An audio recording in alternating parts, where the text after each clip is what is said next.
नमस्कार मित्रों, अमारी चैनल में तमारुं स्वागत है। जाणीता लेखिका और ओडिशाना मुख्यमंत्री नवीन पटनायकनी मोटी बहन गीता मेहतानुं शनिवारे वयसंबंधी बीमारीना कारणे 80 वर्षनी वये अवसान थयुं छे। त्यारे मित्रों, मळती माहिती अनुसार आपने जणावी दीए के तेमणे दिल्हीमां तेमना निवासस्थाने अंतिम श्वास लीधा हता।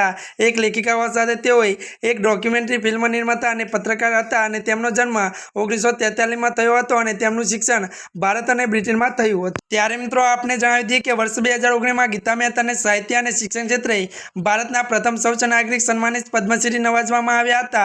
जो कि तेमणे राजकीय कारणोने टांकीने अवॉर्डनो अस्वीकार कर्यो हतो अने तेमणे अमेरिकन टेलिविजन नेटवर्क एमबीसी में पत्रकार तरीके पण काम कर्युं हतुं। वडाप्रधान नरेंद्र मोदी गीता मेहताना निधन पर शोक व्यक्त कर्यो छे। त्यारे मित्रों, पीएम मोदीए सोशियल मीडिया प्लेटफॉर्म एक्स पर लख्युं छे के हूँ प्रख्यात लेखिका गीताबेनजीना निधनथी दुखी छुं। ते बहुमुखी प्रभावशाળી धरावतो व्यक्ति हतुं अने तेओ शिष्यवृत्ति जुस्सादार लेखन अने फिल्म निर्माता माटे जाणीता हता। दुखनी आ घड़ीमां मारी संवेदना नवीन पटनायक अने समग्र परिवार साथे छे। त्यारे मित्रों, आजना माटे आटલું જ। અમારી ચેનલમાં નવા હોય તો અમારી ચેનલને મિત્રો લાइक शेर અને સબસ્क्राइब કરી દેજો। धन्यवाद।